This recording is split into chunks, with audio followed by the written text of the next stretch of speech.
Master Jet ask lang po if tumaas ba ang interest rate ng mga PLIs from 7.5 to 9%.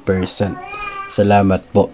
So napakadami po ng mga PLIs na accredited ng DepEd nationwide. Kaya hindi ko po ma-monitor bawat isa sa kanila if na meron po nagtaas ng interest rate.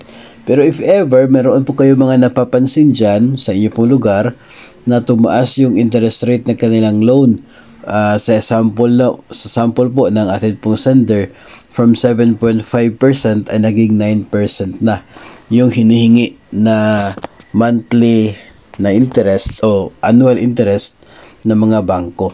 Kung titingnan po natin mga master, ang DepEd Order number 4 series of 2022, ito po yung pagbigay ng 5 years term sa loan, ay makikita naman po natin dito yung ceiling or maximum na pwedeng maging interest rate ng loan offer ng mga bangko para sa mga DepEd personnel. So kung kayo po ay nasa 3 to 5 years ang term, 9.66 per annum yung allowable na interest rate. So kung dati pong 7.5 at nag-decide ang bangko na mag-offer na sila nito at 9%, so hindi pa naman po yun violation kasi within pa naman doon sa limit na ino-offer ng o pinapa-offer ng DepEd. So 9% is still within the limit na 9.66%. So yung tanong lamang dito ay kung ang PLI ba na yon ay nag-inform sa DepEd na mag-increase sila sa interest rate.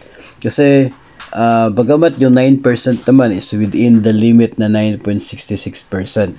Pero kung atin pong titingnan ay yun pong approval ni DepEd sa kanilang loan offer noon po na naging available itong 5 years term ay nasa yun pong 7.5. No? Yung application po nila ay 7.5%. So yun po yung in-approve ni DepEd. No? Pero kung bigla sila magtaas from 7.5 to 9, I believe kahit within pa siya doon sa range, sa ceiling ng interest rate, dahil sila po ay nagtaas at binago po nila yung offer nila, hindi na po katulad doon sa kanila pong unang liham para sa DepEd no, na 7.5 lamang yung interest. Ngayon, kung ginawa pong 9%, then I believe na mas mabuti na magkaroon din sila ng approval from DepEd. No, para bang pinapayagan sila ng DepEd to increase their interest rate from 7.5% to 9%. Dahil po ay yun nga, yung reply ni DepEd sa kanila, yung accreditation ni DepEd sa kanila, nakasulat doon na nasa 7.5 lamang yung interest na i-offer nila for DepEd personnel. So ngayon, dahil tinaas nila into 9%, mas mabigat na po siya, no? And posible na maraming mga borrowers ang hindi aware sa nangyaring ganyan. So talagang mapaperwisyo sila, no?